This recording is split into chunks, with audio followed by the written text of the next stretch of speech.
നമ്മളെ ഒരാൾ അവഗണിക്കുമ്പോൾ എന്താണ് ശരിക്കും സംഭവിക്കുന്നത്? അയാളില്ലാതെയും ജീവിക്കാൻ നമ്മൾ പഠിക്കുകയാണ് ചെയ്യുന്നത്, അല്ലേ? സുഡാനി ഫ്രം നൈജീരിയ എന്ന മൂവി കണ്ട ആളുകൾക്കൊക്കെ അറിയാം, അതിലെ ഒരു വാപ്പയുടെ കഥാപാത്രമുണ്ട്. എത്രയൊക്കെ അവഗണിക്കപ്പെട്ടിട്ടും ഒന്ന് ഇറങ്ങിപ്പോകാനുള്ള ധൈര്യമോ ഇടമോ ഇല്ലാതെ പിടിച്ചു തൂങ്ങേണ്ടി വരുന്ന ഒരു പാവം മനുഷ്യന്റെ കഥാപാത്രം. ആ സിനിമ ഇങ്ങനെ പോയി പോയി പോയി അതിന്റെ അവസാനം സംഭവിക്കുന്നത് എന്താണെന്നറിയോ? ആരാണോ ആ വാപ്പയെ ഏറ്റവും അവഗണിച്ചത്, അതേ ആള് കരഞ്ഞു കലങ്ങിയ കണ്ണുകളോടെ ഒരു രാത്രിയിൽ ആ വാപ്പയുടെ അടുത്തേക്ക് വന്ന് സലാം പറയുന്ന ഒരു നിമിഷമുണ്ട്. ആ സിനിമയിൽ നമ്മളിങ്ങനെ കോരിത്തരിക്കുന്ന ഒരു നിമിഷമാണ്.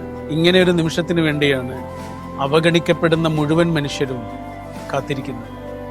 നമ്മളെ അവഗണിക്കുന്ന മനുഷ്യരില്ലേ, അവഗണനയുടെ വില എന്താണ് എന്ന് അവർ തിരിച്ചറിയുന്നൊരു നിമിഷം ഉണ്ടാവും. ആ നിമിഷം അവർ നമ്മളെ ഓർക്കും, നമ്മളോട് വന്ന് സലാം പറയും.